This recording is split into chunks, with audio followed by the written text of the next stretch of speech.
e os Sim. africanos que não concebem essa união do pensamento europeu com o pensamento africano. Então, Sim, foi muito interessante essa colocação. certo. Mas muita coisa dá para se remeter, sim, ao que a Lélia Gonzalez discute. É, eu estava percebendo esse debate com Lélia, mas assim, eu falei com ele, pensei. Ele disse a mim que esse texto de Lélia ele não leu, Walter, né? Mas como Daniel citou esses autores aí e tal.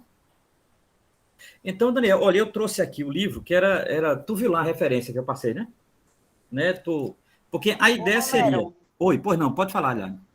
ele citou o Mogobe Ramose, Sim, citou Molefe Assanti e sim, Valentim Mundibi. certo. Esses três, porque ele O pegou a Mundib é ideia. contemporâneo. O Mundib é contemporâneo, é o Isso, que trabalha a invenção da África, né? Esse é contemporâneo.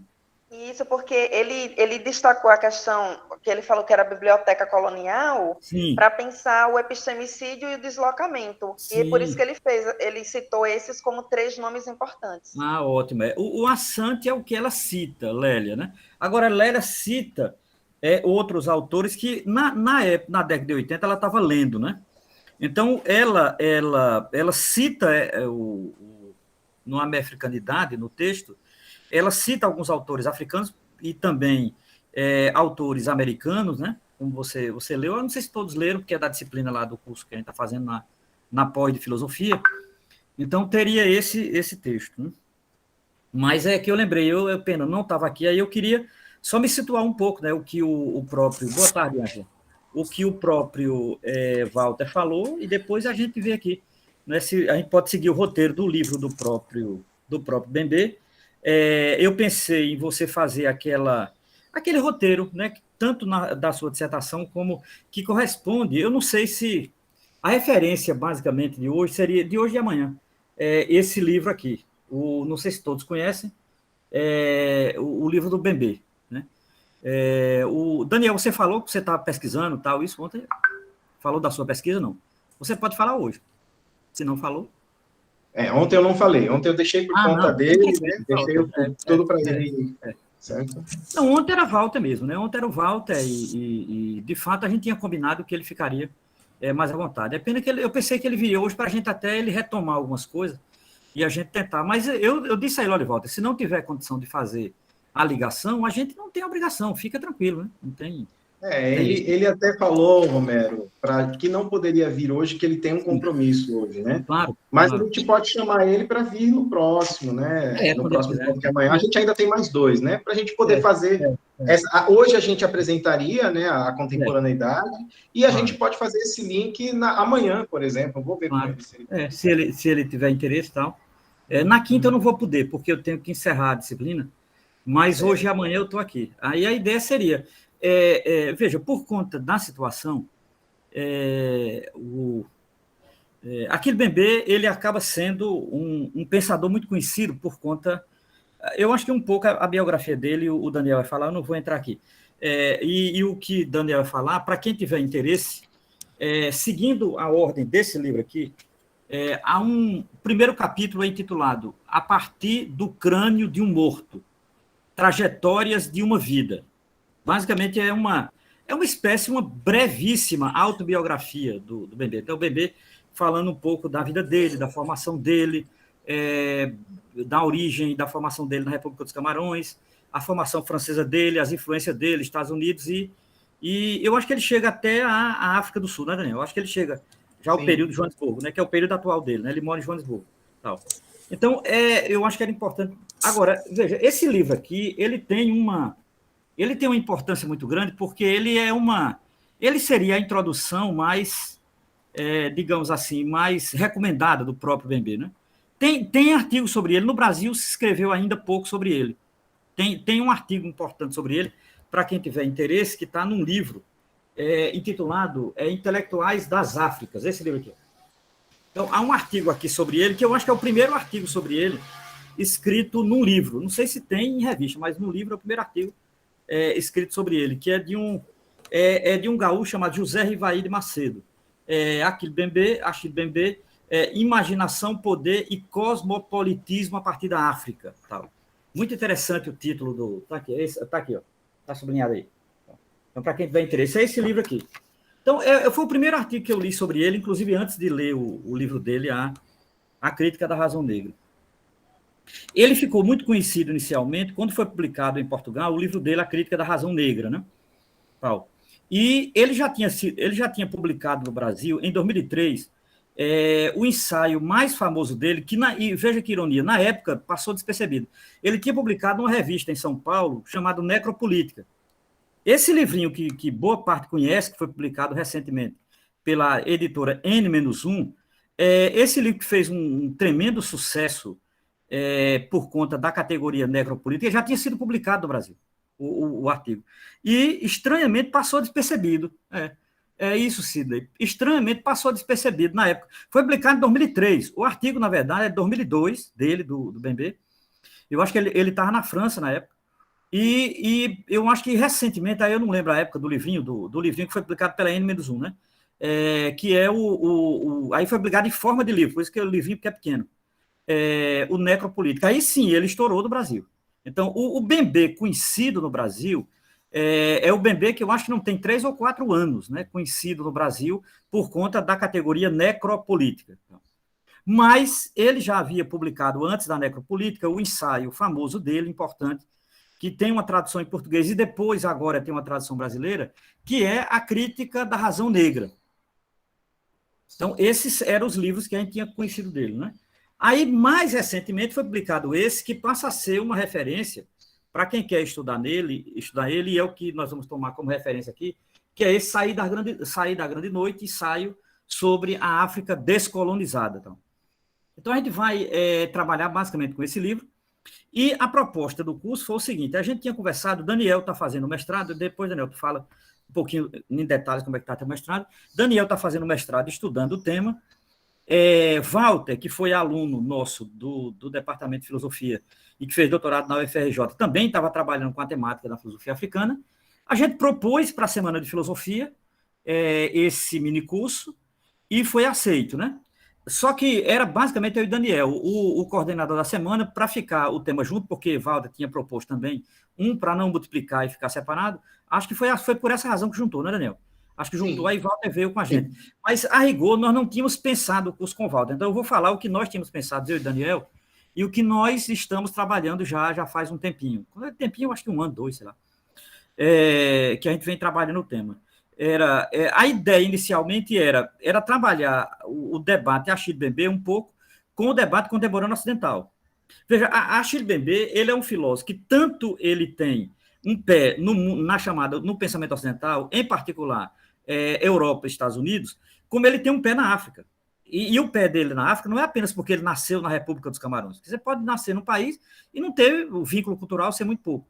Mas não é só porque ele nasceu na África, ele tem uma formação. Quando a gente lê o texto, o primeiro artigo desse livro aqui, que é fundamental, por isso que não dá para pular, tem que começar com ele, e Daniel vem trabalhando com ele, né? A partir do crânio de um morto, trajetória de uma vida. Aí você entende que, de fato, ele tem um pé na África. Só que era isso que eu queria que Walter estivesse aqui, para a gente fazer essa reflexão, esse debate, ver como é que ele se situa, que é o seguinte: o Bembe, ele tem uma concepção de África que está muito vinculado a um debate contemporâneo. Então, Bembe não tem mais uma concepção de África, e isso é possível perceber nesse livro aqui, já era possível perceber na Crítica da Razão Negra, né? Que, assim, o debate que ele pega na África, primeiro, ele está muito vinculado ao processo de pós-colonização da África. Significa dizer, Bembe está muito enraizado no debate do século XX, muito enraizado no debate do século XX, né? E consequentemente, ele está sempre lendo isso que a gente chama de África ou Áfricas contemporâneas, né? E o que está sendo produzido tanto na África como está sendo produzido na Europa e vice-versa, né? E um pouco nos Estados Unidos, né? Eu lembro de uma observação crítica que foi feita por um colega nosso, eu acho que não está aqui, que é Leno, né? Leno de Andrade, que está fazendo doutorado em Sociologia. Leno, quando a gente leu esse livro no grupo, Leno observou a ausência da América Latina, né? Nessa obra de Bembe, o que é verdade, o que de fato é verdade, né?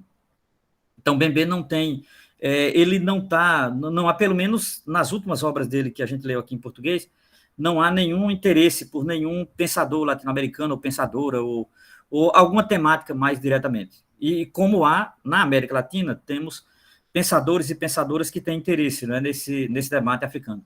Bembe não faz. Então, o máximo que ele chega é aos Estados Unidos, ele estudou, trabalhou lá, eu acho, e ele tem referências de pensadores e pensadoras dos Estados Unidos, negros, inclusive.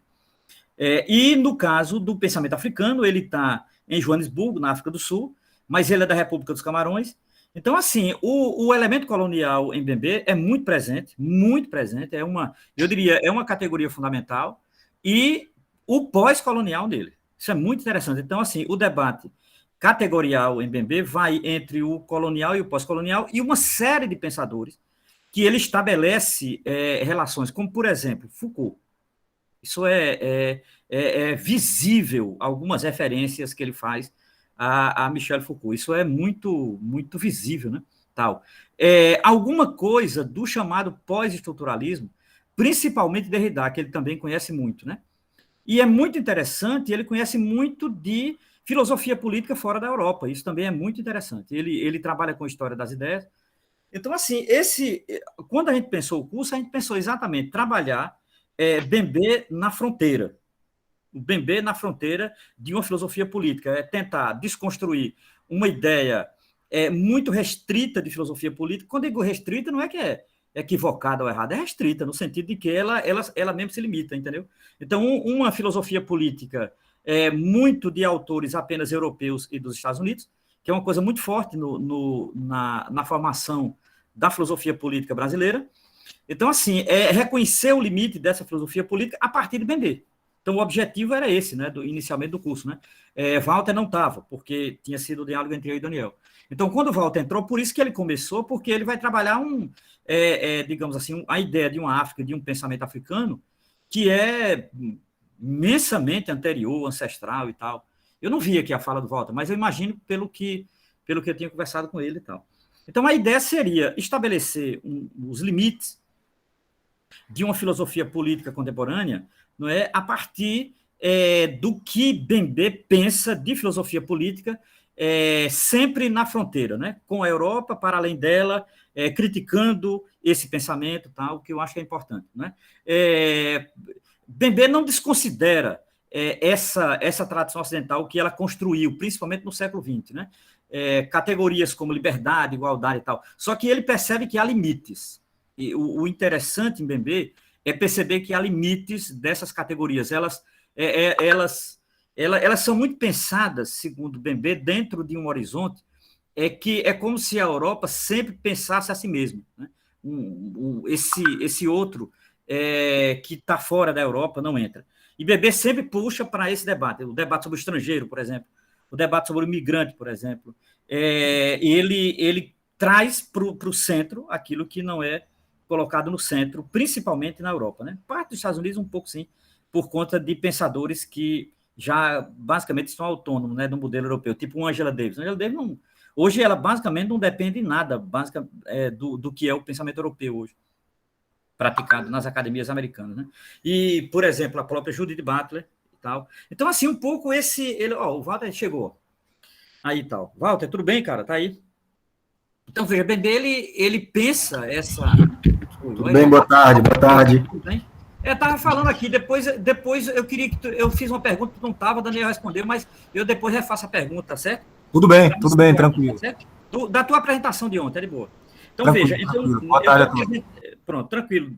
Walter, é só, inicialmente, estou apresentando o projeto inicial antes da sua entrada.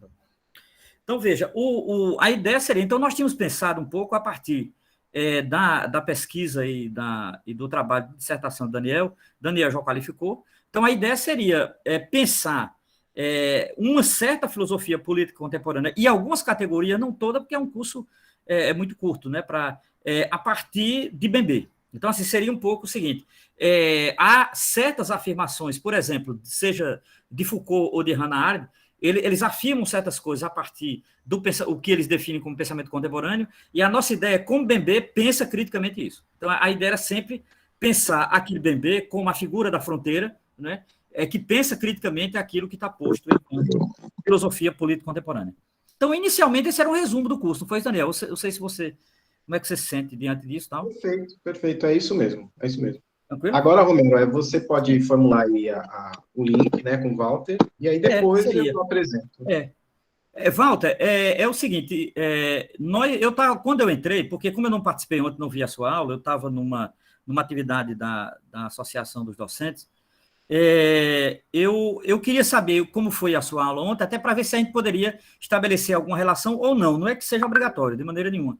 Mas era mais para saber um pouco como é que foi ontem, como é que você se situou ontem, o que é que você apresentou ontem. E aí, se você fizer um resumo, a gente vê se estabelece ou não uma relação e a maneira como eu e Daniel estamos lendo o Achille Mbembe, tá certo? De boa? Entendido? Tranquilo, sem problema. Eu foquei ontem em apresentar as várias noções do que a gente chama de filosofia africana, o que vem a ser essa coisa que a gente chama de filosofia, e principalmente por que esse demarcador africano. E aí, brevemente, eu falei sobre algumas diferenças tópicas, né? Primeiro, a questão de que existe essa noção do epistemicídio, ou seja, um apagamento das produções intelectuais, das produções culturais de outros povos, sobretudo os povos africanos, né, os povos que foram vitimados pelo Holocausto. Não só isso, eu falei sobre aquilo que a maioria dos autores chamam também de biblioteca colonial, que significa essa construção de um conhecimento fundamentada na teoria colonial, nos autores do Ocidente, e eu deixei assim bem expresso que esses termos, eles não são categorias que a gente pode definir com precisão matemática. Eles são extremamente amplos, assim como a própria noção de filosofia, né, ainda que a gente seja capaz de dizer o que é uma filosofia produzida pelo Ocidente, a gente não é capaz de, com precisão, dizer o que é filosofia. Ou seja, ainda que existam as filosofias, formas de fazer filosofia, isso não impede da gente dizer que há filosofia, e não só isso, que essas filosofias ela têm produções específicas dependendo do tipo de cultura da qual ela foi produzida, ou seja, aquela filosofia que a gente chama de ocidental, ela tem um conjunto de características específicas, independente das várias diferenças que elas têm. Aquilo que a gente chama de filosofia africana, embora tenha várias características, ela também tem traços que nos permite, com plena segurança, dizer que essa filosofia ela é africana. As discussões elas continuam existindo, isso é algo que não tem problema, faz parte, inclusive, do processo de enriquecimento do próprio fenômeno filosofia, mas, inicialmente, eu falei muito sobre isso, né, desse primeiro fenômeno, que é essa filosofia que foi apresentada para nós culturalmente a partir de pelo menos duas perspectivas. A perspectiva de um currículo, de uma disciplina, e aí, nesse sentido, ela ela segue um determinado currículo, segue determinados autores, e não só isso, ela segue determinada região e parte desse lugar para definir o que é realidade, para definir o que é ser humano, para definir o que é o fenômeno da vida social, né, dos humanos no mundo e entre si. Basicamente, eu falei um pouco sobre isso, e nesse sentido, eu falei também sobre o aspecto de que, nesse ponto da filosofia como um currículo, da filosofia como uma disciplina, existe uma das características principais, que é entender a razão como uma propriedade privada. E não só isso, né? Ela tem uma data de nascimento e ela tem um local, inclusive, de pertencimento. E a outra noção, que é uma noção muito mais ampla, é de que a filosofia ela é uma atividade naturalmente humana e que ela é produzida onde quer que o humano tenha habitado, ou seja, não existe aí, nesse sentido específico, uma data de nascimento, se é que a gente pode dar uma data de nascimento, é a data do nascimento de quando o ser humano existe na Terra, essa é a data do nascimento da filosofia, ou seja, são tempos imemoriais, a gente está falando aí de pelo menos, no mínimo, 200 milhões de anos, né? Então não é algo que não dá para sequer ter a pretensão de dar essa data, ou seja, é uma perspectiva onde a filosofia ela é uma característica tipicamente humana e que significa o pensamento sistemático, a análise sistemática da realidade na qual o ser humano vive, ou seja, naturalmente, dependendo do ambiente onde esse ser humano produziu essa reflexão sobre a realidade, essa reflexão, esse conjunto de produções vai ter diferenças substanciais que a gente vai poder reconhecer. Cheikh Anta Diop é uma das pessoas que mais difundiu esse pensamento, e ele traça uma delimitação que ele chama de berços culturais. É o berço norte, e aí tem uma série de características que eu falei rapidamente sobre essas características, do que é que a gente chamaria de o berço norte filosófico, o berço sul filosófico e o berço meridiano, ou seja, um que é aquele berço mais do Oriente, em que transita ali climaticamente, todas as dificuldades que o ser humano enfrentou produziam uma característica específica de pensamento. Após isso, surge, né, com a biblioteca colonial, depois das várias lutas dos diversos povos contra esse tipo de iniciativa, contra esse fenômeno, surgem diversas outras escolas. Não é que a questão não é que elas surgem, né? Elas emergem, porque elas sempre existiram, e no momento da colônia que impediu um florescimento, que impediu um surgimento mais tranquilo dessas manifestações, elas se manifestaram contra essa posição, né, essa posição particularista, e aí eu defini as várias escolas, né, as decoloniais, contracoloniais, pós-coloniais, falei sobre a escola afrocêntrica também, e mais que essa apresentação para que delimitar que quando a gente ouve filosofia africana, muita gente tende a achar que a filosofia, quando se fala filosofia africana, a gente está falando de um monolito. Esse não é o caso, esse é um mito. Não existe um monolito do qual a gente pode falar de filosofia, nenhuma filosofia, aliás, a gente pode falar sobre isso. E ainda assim não impede de se chamar de filosofia e tampouco dizer de que região essa filosofia é produzida. A gente fala filosofia francesa, etc, etc, etc. Ou seja, não há esse impedimento, não há essa ideia de monolito, de uma coisa só. Ela é extremamente falsa, parte de inocência, né, ou enfim, questões políticas por trás de uma afirmação como essa, ao mesmo tempo que assumir a particularidade das filosofias existe o perigo de assumir a mesma posição colonialista de particularizar o ponto de dizer que o que existe são filosofias particulares que não dialogam de forma nenhuma. A Kilimbenbe, inclusive, é uma das pessoas que fala sobre isso, tem um artigo dele fantástico, discutível, mas que é fantástico, que ele discute sobre isso, os modos africanos de autoinscrição. É muito bom esse artigo dele, é um dos que particularmente eu gosto. Tenho coisas a falar sobre, mas é um artigo digno de ser lido por qualquer pessoa. E aí, ampliando essa noção, eu posicionei a Kilimbenbe num tipo específico aí de pensamento filosófico, ou seja, para quando as pessoas estiverem ouvindo falar de Kilimbenbe, elas saberem, né, as pessoas, principalmente aqui do curso, que a gente está falando de uma escola de pensamento que parte de uma noção que a gente pode chamar de filosofia africana e que ela tem diferença em relação a essas outras escolas, né, pós-coloniais, decoloniais, enfim. Foi basicamente isso que eu falei. Massa. Olha, veja, outra pergunta é o seguinte, eu trabalhei com um texto de Lélia Gonzalez, eu não sei se você conhece, que é o texto sobre a categoria de amefricanidade. E ela também tem como referência o Chanta Diop, né? Aí eu acho que eu acho que é importante o Anta Diop para ela, né? É uma das referências e tal. Você conhece esse texto dela? Eu ainda não me debrucei sobre ele, fiz uma leitura bem rápida, não me debrucei profundamente, mas sem dúvida, Cheikh Anta Diop, no mundo, né? Não é nem só a questão da particularidade do fenômeno da afrocentricidade, ou do fenômeno africano no mundo, em termos da noção de humanidade, todas as discussões que a gente tem hoje tem como base o trabalho de Cheikh Anta Diop, ainda que isso não seja falado, né? A gente menciona aí primeiro o ápice disso, né, a conferência de 1970 no Cairo, da Unesco, onde ele desafia os teóricos, todos os intelectuais do Ocidente que sustentavam a noção de que o Egito era branco, de que o Egito é indo-europeu e afro-asiático, e ele e o discípulo dele, o Teófilo Obenga, eles debancam todas essas questões. A gente tem isso aí no livro, é um livro que tem nas bibliotecas, que é o livro da Unesco, História da África, o volume 1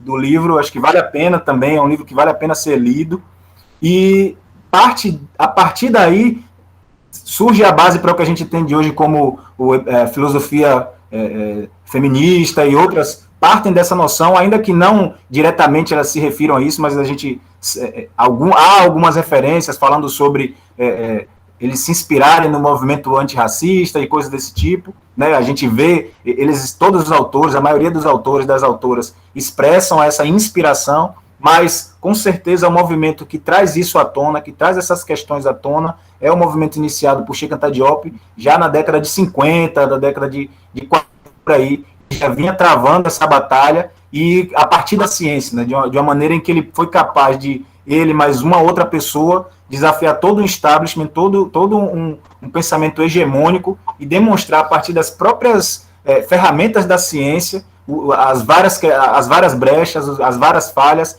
e as várias questões políticas por trás do que se apresentava como científico, né? Ele demonstra que não era científico essas afirmações. A gente ainda continua tendo aí essa biblioteca seguindo nos currículos, e eu fui bem incisivo em dizer no início da minha fala, né, ontem, e aí eu acho importante falar, né, assim como Deleuze e outros autores, quando a gente fala sobre essas coisas, muitas vezes a filosofia ela tende a ter um tom um pouco denunciativo, mas que esse tipo de denúncia, na verdade, é uma análise crítica em relação ao pensamento. Não se refere a pessoas em particular, não se refere a instituições específicas.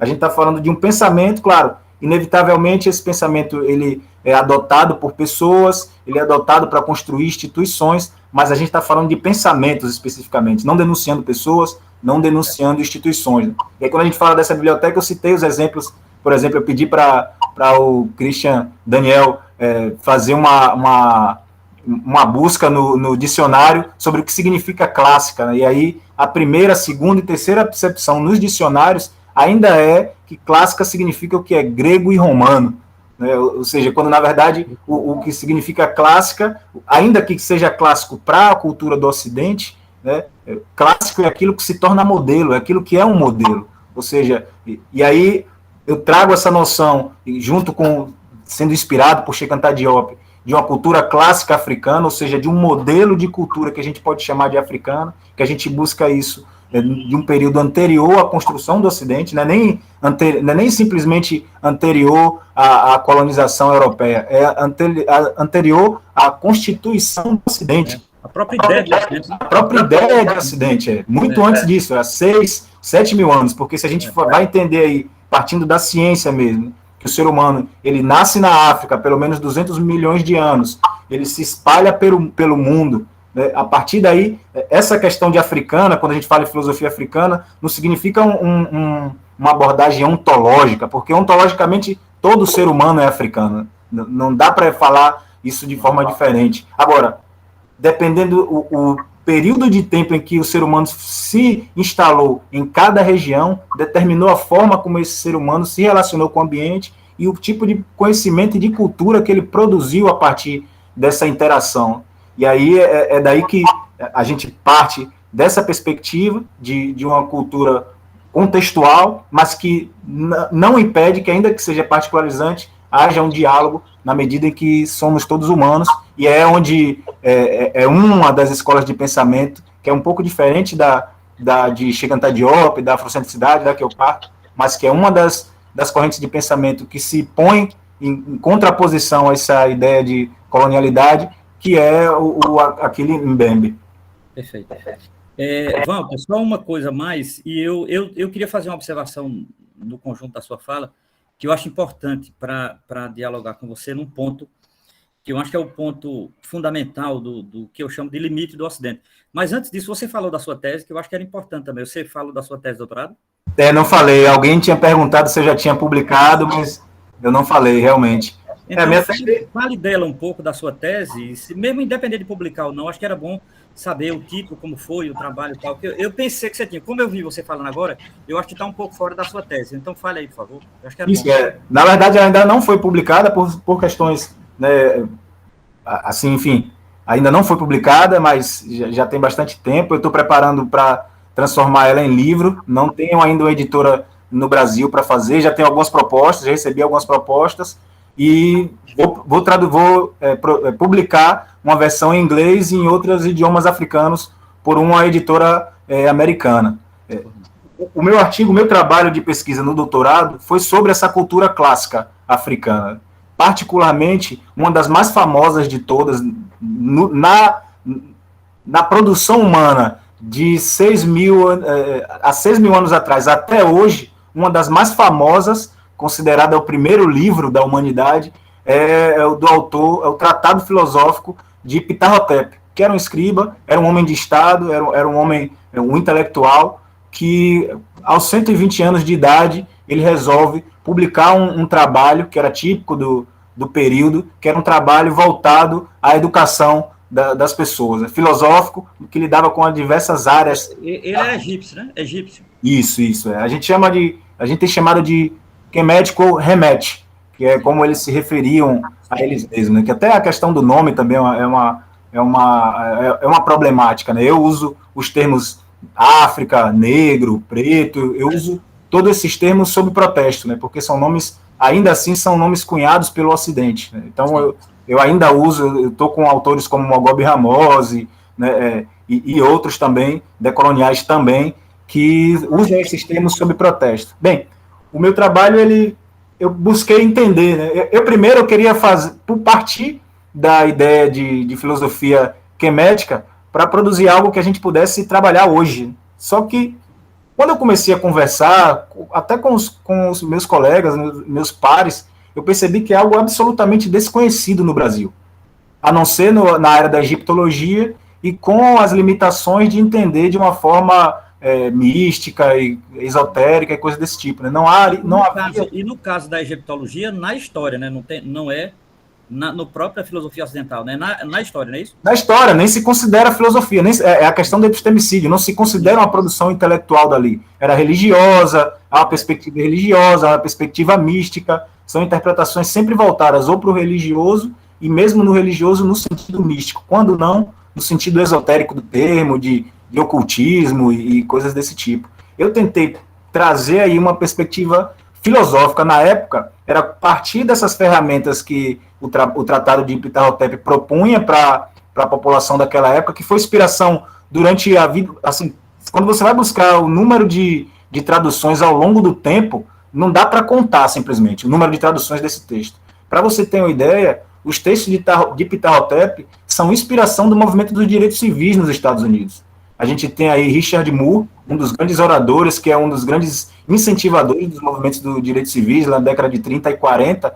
Ele era um dos que fazia questão, em todos os seus discursos, citar Ptah-hotep, e não só isso, falar de como ele se impressionava ao ler os trabalhos de Ptah-hotep, ele vê como aquele conhecimento via sendo passado pela cultura afro-americana através de gerações. Ele disse, velho, muitas das coisas que eu lia quando eu estudei Ptah-hotep, minha mãe me ensinava quando criança.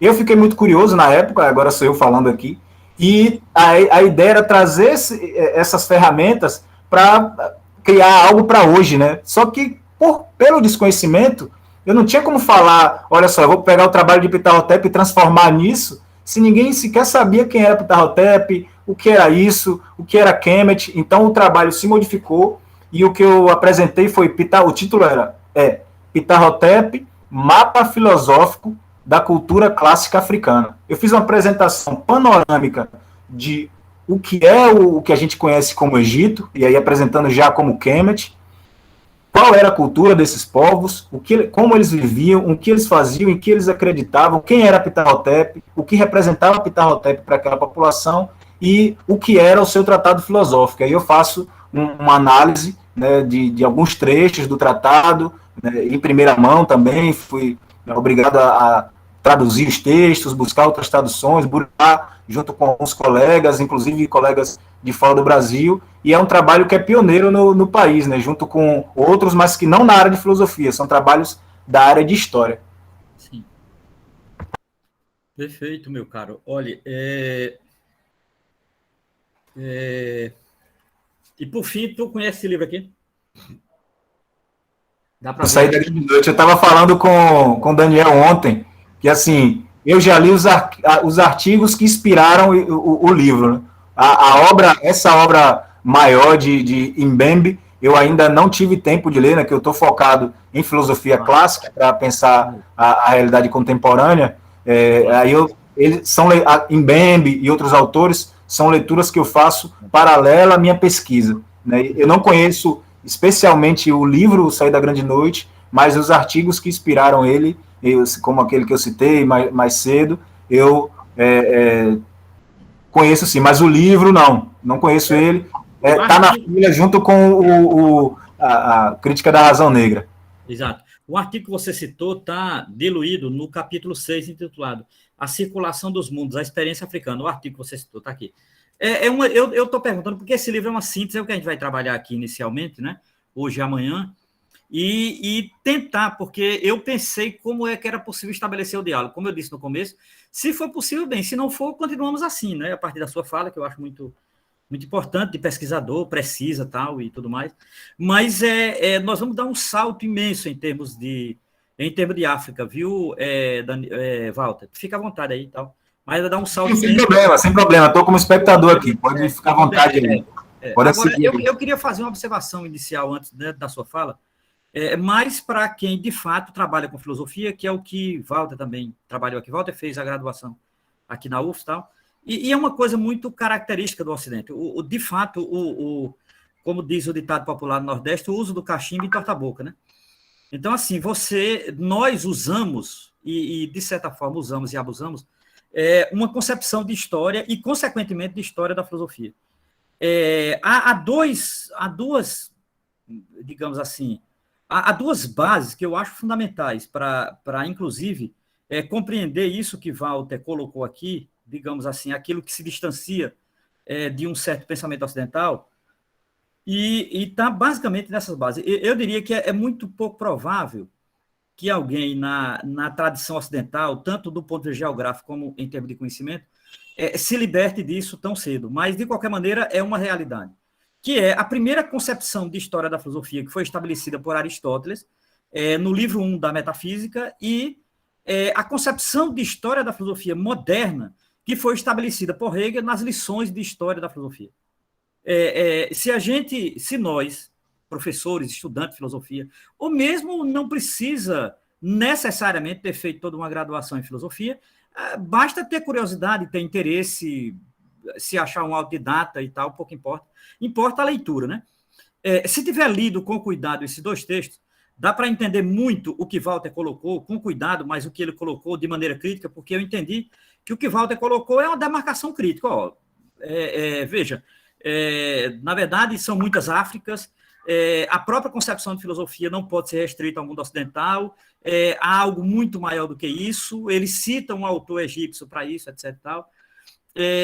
Faz algumas observações em se tratando de termos, né, o que Walter chamou de falar em protesto, tal, que é um argumento bem decolonial. Veja, eu entendi tudo que Walter colocou, e pessoalmente não teria muito o que dizer. Agora, do ponto de vista do Ocidente, o Ocidente ele criou isso que Walter colocou. Então, assim, quando ele criou em que sentido? O Ocidente elaborou, o que eu chamo de Ocidente aqui, é o que o Walter chamou de clássico, né, Daniel e tal, a ideia do greco-romano, né? E no caso de tanto Aristóteles como Hegel, eu estou citando os dois, poderia citar mais, mas esses dois, eles são absolutamente fundamentais.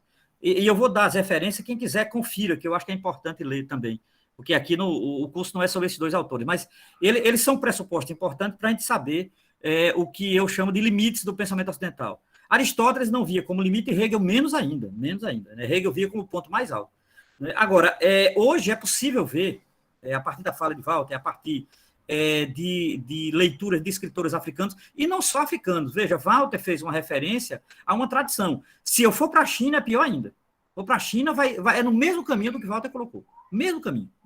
Digamos assim, eu diria, a forma, né? Claro, o conteúdo é diferente, mas a forma é a mesma, né? Nós temos já uma boa história de filosofia chinesa no Brasil, publicado pela editora Voz, e você percebe que há diferença, né? Então, veja, o que é que fez Aristóteles e o que é que ratificou Hegel?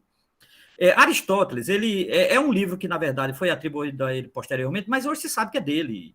E os árabes, inclusive, conformaram ser de Aristóteles, que é a metafísica, né? Esse livro, ele é composto de uma série na verdade, seriam livros dentro de livro, né? 10 capítulos e tal. Agora, ele tem uma coisa que é muito importante logo no capítulo 1. Logo no capítulo 1. Eu diria até, se você não tiver paciência de leitor do livro, eu sempre recomendo 2 capítulos que são fundamentais da metafísica de Aristóteles. Tanto 1 como o 7. O 7 por conta do que ele entende por substância e 1 por conta desse roteiro que ele faz. Ele é o primeiro, antes dele, nenhum outro pensador, nem Platão mesmo tinha pensado nessa possibilidade de fazer um roteiro da filosofia que começasse com Tales de Mileto e culminasse com Platão. E ele, qual é a grande sacada de Aristóteles? Ele pega um determinado percurso de um termo e mostra como esses autores trabalharam esse termo. E, a partir desse percurso, desse termo, que é o que posteriormente chamar-se-á de metafísica, ele mostra como em Platão isso se tornou a conformação do que seguiria desse texto. Veja, isso está no capítulo 1. Acho que na segunda parte, sei lá, não sei como está a divisão. A divisão que eu tenho aqui, não sei como é. Eu uso uma tradução da editora Paulus, que é uma tradução organizada pelo Giovanni Reale. Veja, que é grego-português, né? A nossa edição é grego-português, mas a italiana foi grego-italiana. Ora, consequentemente, o que é que fez Aristóteles? Aristóteles preparou aquilo que vai marcar todo o pensamento ocidental. Primeiro, fica muito nítido que filosofia é só no Ocidente. Isso fica muito nítido em Aristóteles. Isso é uma coisa que ninguém tem dúvida. Não precisa nem ele dizer. Não precisa nem ele dizer, porque a maneira com que ele demarca qualquer coisa que esteja fora desse modelo, ela não pode, digamos assim, se só é possível ser filosofia nesse modelo, e esse modelo tem esse percurso, e o percurso tem que ser um ponto mais alto em Platão. Veja, esse modelo é teleológico. Já precisa dizer que o termo, inclusive, é grego, né? Teleológico. Qualquer coisa fora não é filosofia. Então, veja, tudo que Walter colocou aqui estaria fora desse modelo aristotélico. Agora, para piorar a situação, vem Hegel. Porque Hegel, e quando eu uso piorar a situação, eu tenho imenso respeito por Hegel. Eu acho que é um grande pensador ocidental. Agora, francamente, a sua concepção de história da filosofia, ela abriga coisas que talvez Aristóteles não se preocupasse tanto. Por exemplo, Hegel abriga preconceito. Por exemplo. Hegel abriga preconceito. O que Hegel diz sobre a África se juntar Kant e Hegel juntos é o que tem de pior no pensamento chamado moderno ocidental, sobre a África e tal. A ideia de que a África não pensa, de que a África não tem lógica, tudo isso que Walter falou. Pronto, você tome o que Walter falou, leve absolutamente a sério o que Walter falou, e você é a leitura que eles vão fazer. E o que é que vai fazer Hegel? Hegel vai... aquilo que Aristóteles tornou apenas naquele modelo grego, o que é que vai fazer Hegel? Hegel vai dar uma cara de civilização. Vai dar uma cara de civilização. Ora, é como se fosse assim, tudo aquilo que nasceu na Grécia culmina nele e, obviamente, na língua alemã. Isso, olha, veja, dificilmente, no lado ocidental, algum aluno escapa disso. Significa dizer, dificilmente se escapa, mesmo que veio depois de Aristóteles. Claro, você vai encontrar exceções, vamos, sim. Eu acho que nós temos exceções.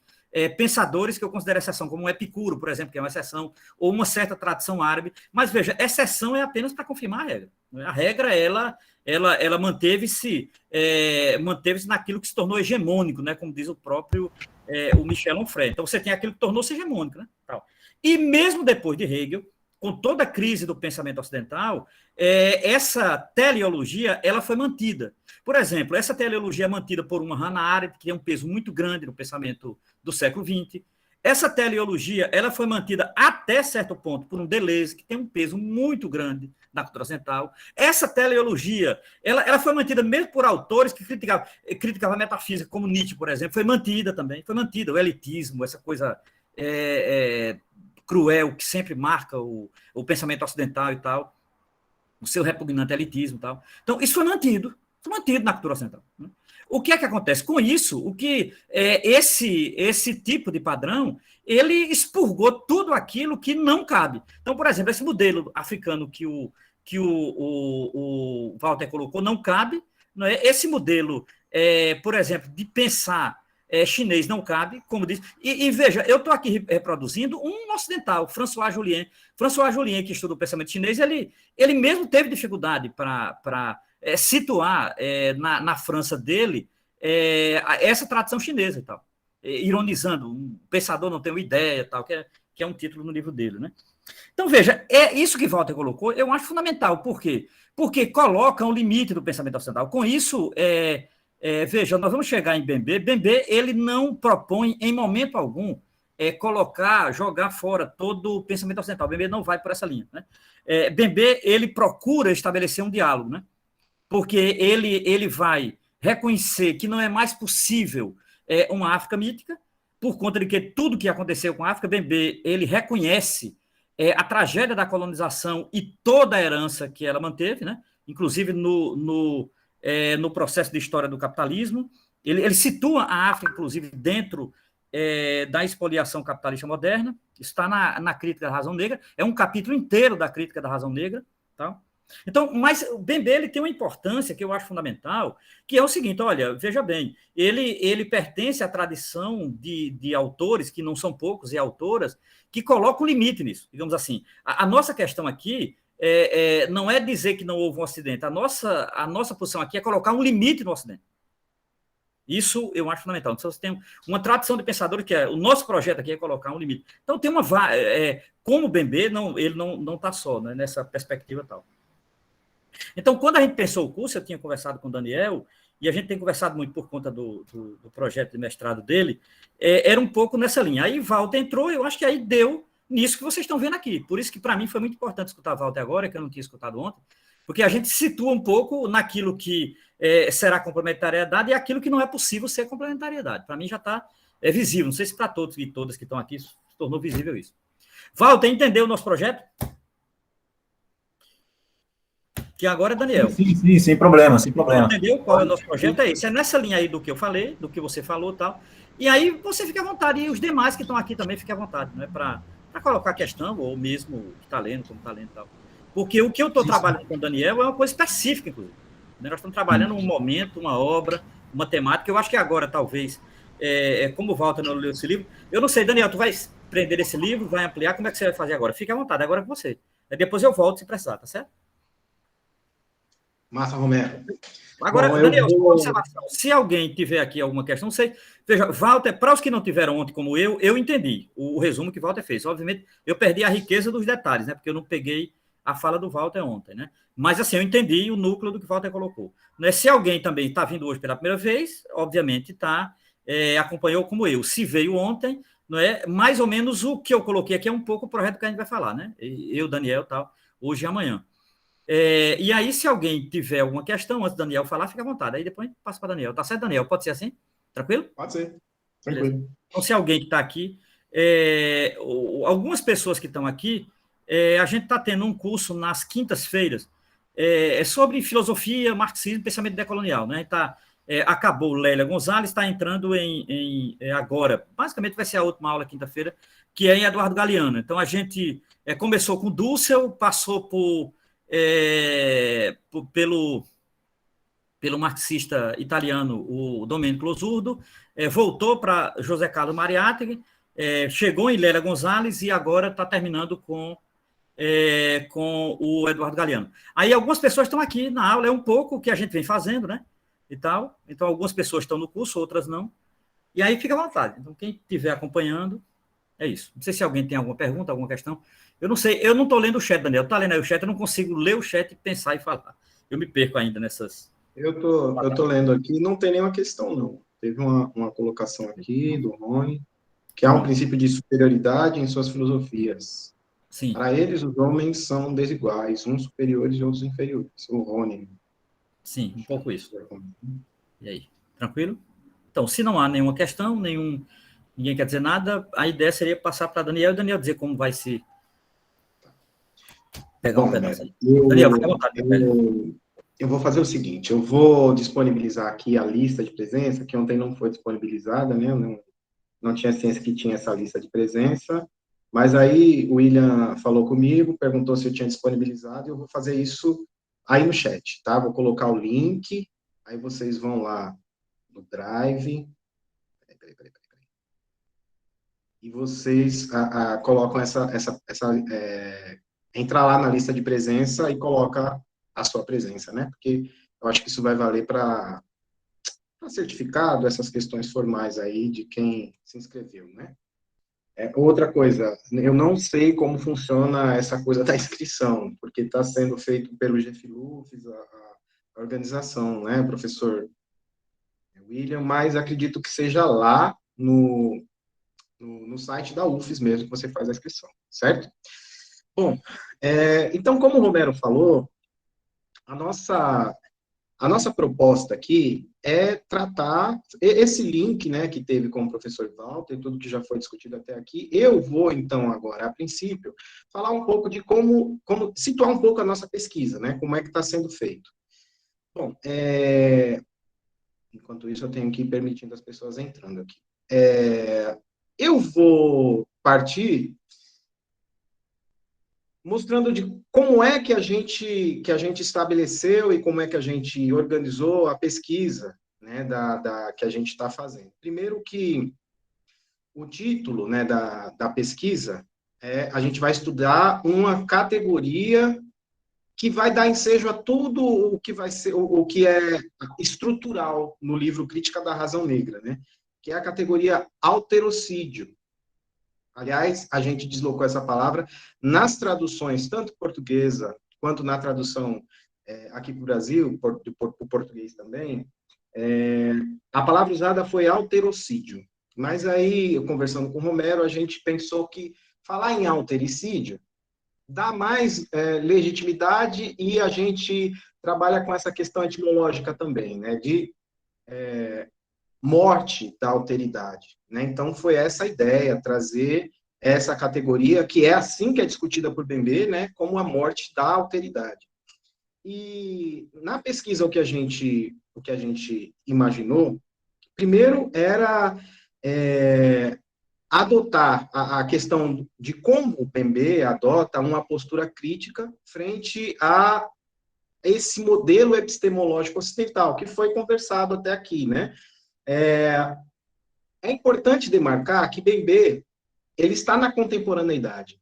Então, para ele, essa situação da pós-colonialidade, aliás, já está meio que o que tinha que ser discutido de pós-colonial, para Bembe já foi discutido, né? E, aliás, muito bem por Edouard Said, né? O principal Edouard Said, Frantz Fanon também, já discutiram essas questões do pós-colonial, né? Então, ele se situa em uma contemporaneidade que já passou por essa ideia de pós-colonialidade. Bom, e aí eu vou falar um pouco de esse alterocídio, né, na nossa pesquisa, como é a categoria principal que a gente está perseguindo aqui, o alterocídio como um construto que permitiu à razão ocidental que estabelecesse conhecimento e razão ao modo como a gente entende, né? E aí, tudo que não se encaixa nesse modelo estabelecido pelo Ocidente de razão é repelido e é tido como pré-lógico, né? Aquilo que Walter vem discutindo. Então, a razão foi a nova cosmogonia criada por esse Ocidente, a partir de um divino, né? Na história da filosofia a gente pode ver isso, que é anterior à cristã, que é demasiadamente dogmática. Então, para quebrar com essa questão do dogma cristão e a gente estabelecer algo que fosse da área do conhecimento, da epistemologia e tal, então a razão teve as suas bases lá em Descartes e seguiu, né, na mesma toada até o que a gente conhece por razão no contemporâneo, dentro dessa tradição ocidental. Então, o nosso trabalho, que eu vou discutir ao longo da apresentação, ao longo das aulas que a gente for tendo aqui, o nosso trabalho é justamente perseguir essa noção e mostrar como essa noção é limitadora, como ela limita as discussões, mesmo que é feita na contemporaneidade. E a própria tradição ocidental entendeu que há um limite nisso, né? E a filosofia a filosofia contemporânea já faz alguns apontamentos sobre essa limitação. Bom, situando mais ou menos aí, né, a nossa pesquisa, eu vou então passar para esse capítulo específico do Sair da Grande Noite, né, que é quando a gente discute a formação intelectual de Achille Mbembe. E o importante, até discutindo com o professor Romero, o importante de situar isso, né, e os professores também que fizeram a nossa qualificação, o importante de situar, historicizar a trajetória de Bembe é porque a gente vai entender que, apesar de Bembe ter nascido num Camarões que estava se tornando independente naquele momento, ainda assim ele faz as referências, né, aos conhecimentos ancestrais. Aquilo, a cosmovisão de Bembe é a partir de África, né? A partir de uma África colonizada, mas a partir de África. E aí vamos lá, então, para contextualizar a história, né, de Achille Bembe. Bom, Achille Bembe, ele nasceu em Camarões. Camarões em uma época que havia uma tendência, né, de emancipação de Camarões, uma tendência de independência. Aliás, não só em Camarões, em toda a África, em 1957, já tinha essa discussão, né, de independência das Áfricas. Bom, então, quando a gente fala do ofício do pensador, a gente precisa tentar evidenciar que ele não está alheio, né, às condições e às determinações históricas sobre as quais ele se construiu. E em Achille Bembe isso não é diferente. A partir da condição histórica e peculiar de Achille Bembe, a saber, colonialismo, né, que foi uma situação determinante nessa construção intelectual de Achille Bembe. Então, uma coisa que é importante a gente discutir aqui é aquilo que W.E.B. Du Bois, um intelectual norte-americano do início do século XX, trouxe, que é a questão da dupla consciência, né? E em Bembe, fazendo a pesquisa, a gente pode entender que Bembe vem a ser a representação desse sujeito cindido, né? Apesar de W.E.B. Du Bois estar falando da América do Norte, dos Estados Unidos, uma situação histórica diferente da que Bembe está inserido, Bembe ainda assim representa essa cisão do sujeito por conta desse fenômeno colonial, né, que aconteceu em África, em todo o continente africano. Então, para estender, para a gente entender aí o que vem a ser essa ideia, né, de cisão do sujeito, que a gente entende que Achille Bembe é a representação dessa cisão, eu vou trazer uma citação aqui do livro Almas do Povo Negro, de W.B. Du Bois. Então, ele diz o seguinte, ó, como essa citação: uma sensação peculiar, essa consciência dual, essa experiência de sempre enxergar a si mesmo pelos olhos do outro, de medir a própria alma pela régua de um mundo que se diverte em encará-lo com desprezo e pena. O indivíduo sente sua dualidade.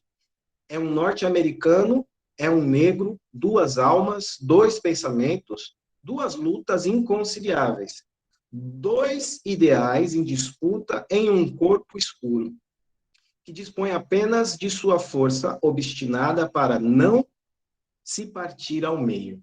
Então, a construção desse sujeito diaspórico, a construção desse sujeito em diáspora, ou desse sujeito que foi vitimado pela colonização, ela passa por essa briga interna, né? Por essa disputa. Qual é o sujeito que eu devo prevalecer? Porque mesmo o sujeito, o homem preto em diáspora, o homem preto que foi retirado de África e foi trazido para as Américas, né, nessa aventura aí do Atlântico Negro, mesmo esse sujeito, ele tem a sua ancestralidade, ele tem aquilo que o compõe. Então, a África não saiu desse sujeito, onde quer que ele esteja, né? E como é que a gente vai lidar num mundo ocidental em que tudo que é de África para o ocidental, né, nessa discussão da filosofia que se faz, tudo que é de África é pré-lógico, né? Então, essa ideia monológica da discussão intelectual feita a partir de pressupostos ocidentais é uma disputa constante desse sujeito, né, desse sujeito que age dentro do Ocidente e desse mundo intelectual da discussão das ideias. Então, ainda que Du Bois trate de uma realidade de um sujeito africano, diáspora, a análise dele pode ser extensível a um africano nascido em África, na época da colonização. Ou até mesmo, se a gente for pensar, o africano de hoje, né, porque o africano de hoje ele está sob a influência da colonização. Né, isso não pode ser apagado da história da África. Então, e nesse sentido, o colonialismo deve ser entendido como uma das faces essenciais, uma das faces que estrutura o racismo, operado pelo europeu e seus descendentes. Uma nova versão que precisa esconder o racismo, em especial depois da Segunda Guerra Mundial. Né? Então, a Segunda Guerra Mundial, Achille Mbembe, na Crítica da Razão Negra, ele demonstra, e também no discurso sobre o colonialismo de Aimé Césaire, essa ideia de que se operou na Europa exatamente o que se fazia no colonialismo em África, né, pela ideia, pelo nazismo e por toda aquela barbárie que houve na Europa e por tudo que aconteceu na Europa, é discutida tanto por Mbembe quanto por Aimé Césaire. Né? Então, ele passou-se a operar na Europa aquilo que já se fazia no resto do mundo, e aquilo que se fazia nas Américas, né? Desde a época que o europeu pisou na América, expropriou tudo, cometeu genocídio contra os povos originários, tanto das Américas quanto de outros locais onde o europeu esteve. Então, Achille Mbembe, que foi nascido nessa África de 1957, na aldeia de Malandé, próximo à cidade de Otelé, que é a maior cidade que tem lá, né, na região sul de Camarões. A província de Centre, que tem por capital Yaoundé. Então, essa região é próxima às florestas do sul, né, de Otelé. Tem, hoje em dia, mais ou menos 1.000 habitantes, né, nessa região, conforme o censo aí de 2005. Então, esse povoado, onde Mbembe nasceu e cresceu, ele diz o seguinte, olha o que ele fala lá no Sair da Grande Noite, que é a nossa grande referência, né? No capítulo específico, que ele fala, no capítulo do crânio... meu Deus, espera aí, eu vou lembrar e já volto aqui, mas vamos falar a citação lá. Na orla, ele nasceu, então, na orla de uma das numerosas florestas do sul, passei muito tempo à sombra de uma aldeia cujo nome é sem nome, muito tempo à sombra de suas histórias e de suas pessoas.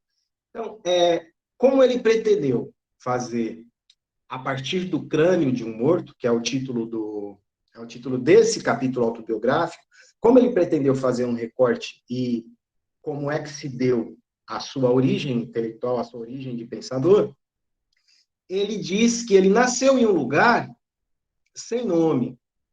E aí, a ideia de Mbembe aqui, de dizer que esse lugar é sem nome, é justamente para frisar que todos os nomes dados à terra que ele nasceu, né, todo o toponômio, o nome de rios, foi dado pelo europeu.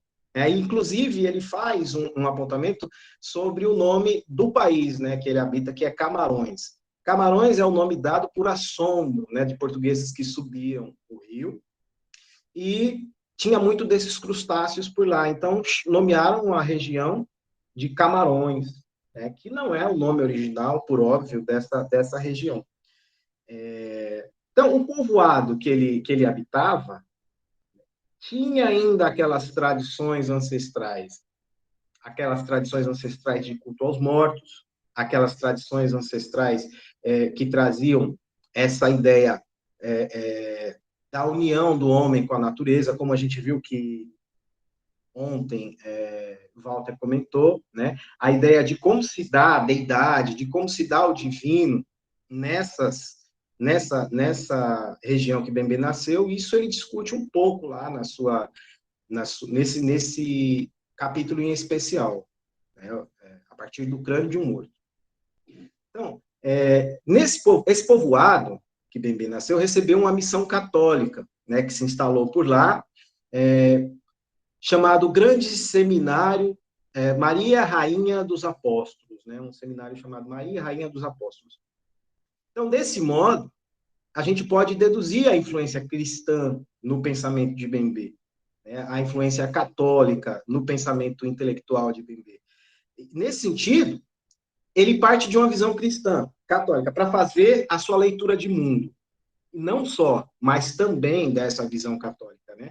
Como eu já falei, a ancestralidade, toda a ideia da construção cultural que o seu povo já carregava, foi, então, incorporado à ideia do cristianismo.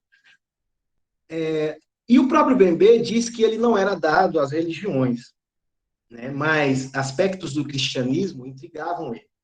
E aí ele diz da questão de um acesso que ele teve, o acesso que teve em sua aldeia à obra de um teólogo latino-americano chamado Gustavo Gutiérrez. Gustavo Gutiérrez é um dos precursores da chamada Teologia da Libertação, né? E aí aqui eu acho que cabe a gente fazer a citação, né? Porque como foi a primeira ideia de intelectual que ele trouxe, fazer a citação de como ele se viu naquela obra, né, de Gustavo Gutiérrez. Eu não sabia, começo de citação, eu não sabia o que pensar do cristianismo até que, bem mais tarde, numa noite, na biblioteca dos padres dominicanos, peguei nas mãos, quase que por acaso, um livro do teólogo peruano Gustavo Gutiérrez, chamado Teologia da Libertação. O peruano me ajudou a repensar o cristianismo como memória de linguagem de insubmissão, narrativa de libertação e relação com um evento que não importava se era simbólico, hiperbólico, mítico ou histórico. A morte e a ressurreição de um homem nascido em Belém e crucificado no Gólgota, ao final de um calvário penoso pelo poder público. Ele também me ajudou a concebê-lo como uma narrativa crítica dos despotismos das autoridades e uma poética social, um sonho subversivo e uma memória partidária de atuação de uma linguagem própria e figurada sobre o sentido da vida. Então, Gustavo Gutiérrez ajudou a Bembe a se situar nessa relação com a opressão, nessa relação que ele teve com a opressão. E aí, mais adiante, né, a gente vai discutir aqui como foi a ideia de Bembe na sua construção política, né? Então, o que a gente pode afirmar é que a proposta da teologia da libertação não só influenciou o debutar crítico de Bembe, como deu a ele também propósito de fé, né? Em uma religião que se propunha libertadora. E, de certo modo, revolucionária. Então, Bembe viu o cristianismo de outro modo, de um modo que nem o próprio cristianismo se enxerga hoje, né? Digamos assim, o cristianismo mainstream não se enxerga assim, mas Gustavo Gutiérrez deu para ele essa perspectiva. Então, a subversão e a reação do oprimido passou a estar no horizonte filosófico dele. Então, foi uma base fundamental, né, das discussões pós-coloniais engendradas por ele na sua teoria crítica, desenvolvida ao longo da sua obra. Então, a obra de Gustavo Gutiérrez deu a ele a iniciação necessária para pensar em uma humanidade que se emancipa e discutir os moldes como se produz a opressão, né? Então, para além de pensar só nessa relação de opressão que o Ocidente estabelece com a África e com os países colonizados, pensar em como se discute a emancipação também. Então, esse é um ponto, né? E dessa confluência entre o cristianismo, levado pelo colonizador, Antes tem uma ideia aqui que eu acho importante. Bom, aqui ele fala só dessa questão, né? Da, da sua vertente ancestral, da sua vertente à cultura e à religião ancestral. Ele fala também, né, de como isso influenciou, como eu já citei anteriormente. Então, essa confluência dessas duas vertentes, né, desse homem cindido e educado pelo cristianismo, mas que também traz a sua cultura ancestral e respeita ela, que por meio dessa propagação da evangelização de uma cultura ocidental e as crenças ancestrais desse homem nascido e educado na África, né, até a sua maternidade, temos aí a cosmovisão que vai determinar os passos intelectuais de Achille Mbembe. Bom, o que isso mostra para a gente? Que esse sujeito cindido nessa dupla consciência, conforme Du Bois destaca na citação que a gente falou lá, essa cisão ou consciência dual de experiência de enxergar-se pelos olhos de outro e medir-se pelas regras de um mundo que não considera plena humanidade. Então, nessa perspectiva que Achille Mbembe vai estruturar a sua discussão filosófica, né? E esse mundo não enxerga, não considera pleno de humanidade, e é um sujeito incompleto por conta de um fenótipo específico.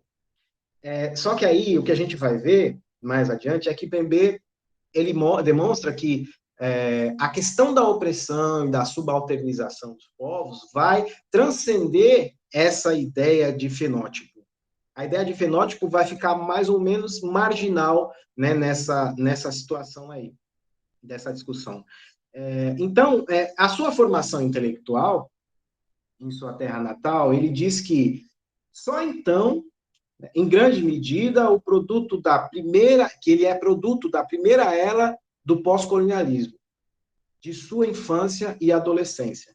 Então, Mbembe se reconhece como fruto dessa primeira era do pós-colonialismo. Ele não nega essa influência. E aí, uma querela que Mbembe tem com o Ocidente, com alguns críticos ocidentais, é justamente que eles querem circunscrever Mbembe na ideia do pós-colonialismo. E Mbembe acha que o que tinha para ser discutido nessa escola do pós-colonial já foi discutido. A ideia dele é outra, já não está mais pensando nessa pós-colonialidade, já está pensando no depois desse ato político, né? E desse ato e dessas discussões intelectuais que foi feita pelo pós-colonialismo. Então,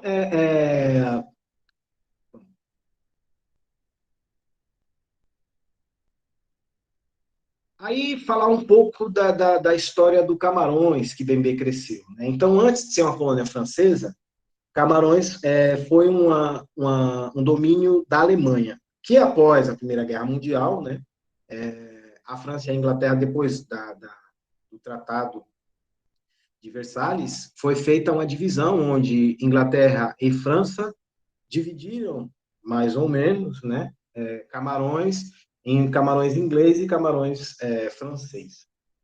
E as guerras e a luta pela independência de Camarões partiu do sul de Camarões, né, que é justamente a região que Achille Mbembe nasceu, né?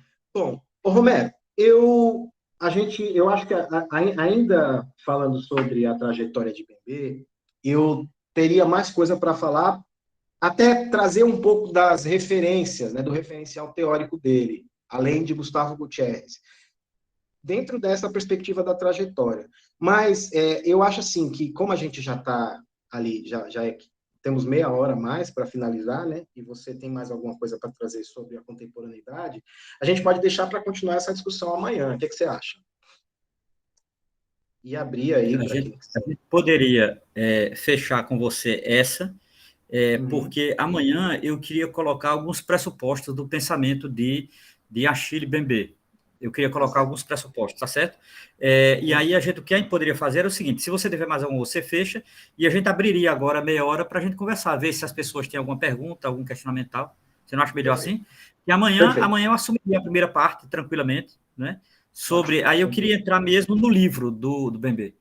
Eu queria entrar exatamente no livro, já deixar aqui como recomendação, né? Eu queria já... Seria esse. Amanhã eu queria entrar em algumas categorias desse livro aqui. Uhum.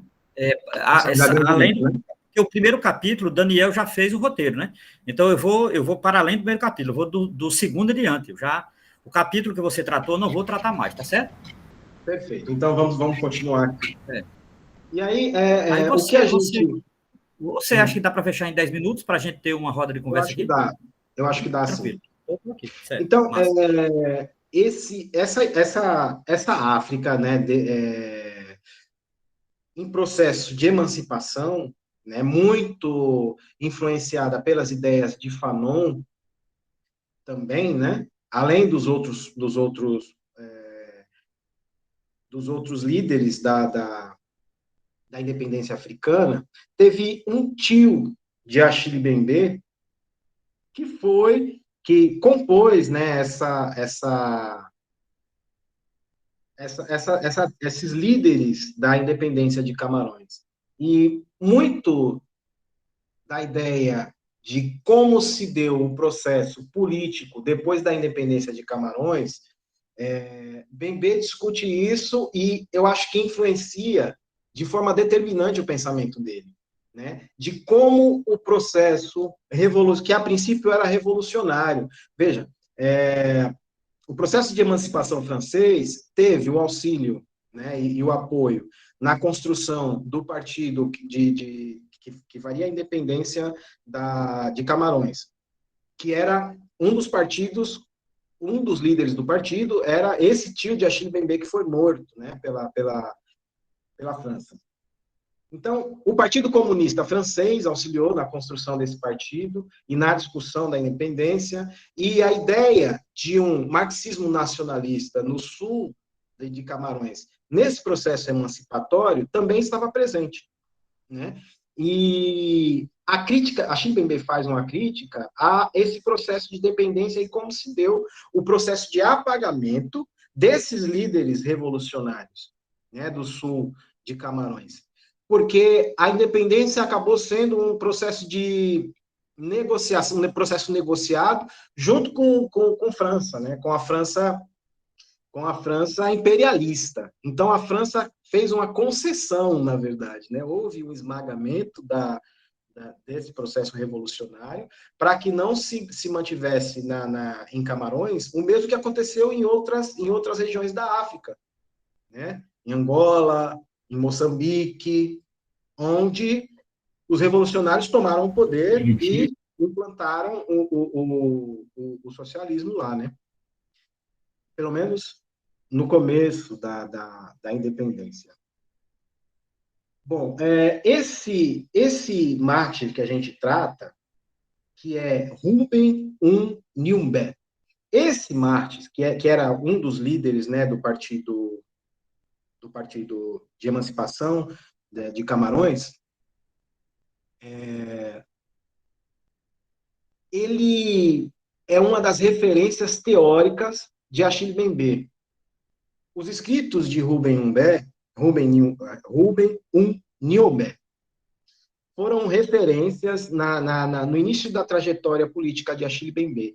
E ele faz essa discussão em alguns artigos que não estão aí no Sair da Grande Noite, outros artigos do início da vida intelectual dele, né? Ele faz a discussão de como esses escritos influenciaram a questão da independência e como Camarões se tornou, né, a despeito de todo esse processo revolucionário que houve na tentativa de emancipação. Então, nesse contexto de libertação africana, esses mártires africanos como Ruben Nyumbe, Patrice Lumumba, Almika Cabral, Eduardo Mondlane, mostra que as lutas anticoloniais trouxeram à tona essa violência contra a insurgente, né, que a Europa impôs à África. E sabendo que não haveria formas de reverter o processo de independência da África, os países imperialistas fizeram o seguinte, então vamos fazer isso de forma consensual. Esmaga-se a revolução, assassinaram alguns desses líderes aqui, Patrício Lumumba, Amílcar Cabral, foram assassinados pelo Ocidente, né, por conta da guerra de emancipação que eles fizeram.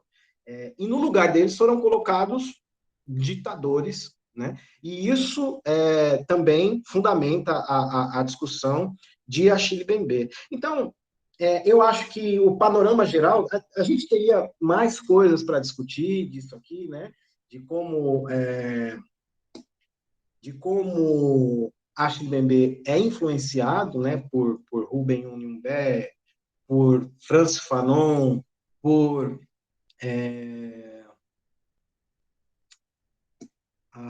Marquelin também, né? Mas isso aí, acho que nos próximos capítulos a gente vai ter também, o professor Romero vai trazer essas influências que partem desse livro Sair da Grande Noite. Bom, Romero, eu acho que o panorama geral a gente conseguiu trazer aqui, da formação intelectual dele, de onde ele partiu, e a cosmovisão, né, que fundamentou a ideia do teórico, do filósofo Achille Mbembe.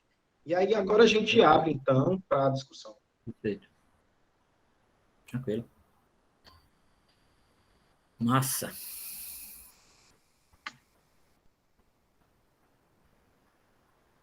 Bom, deixa eu ver se tem alguém aqui com a mão levantada.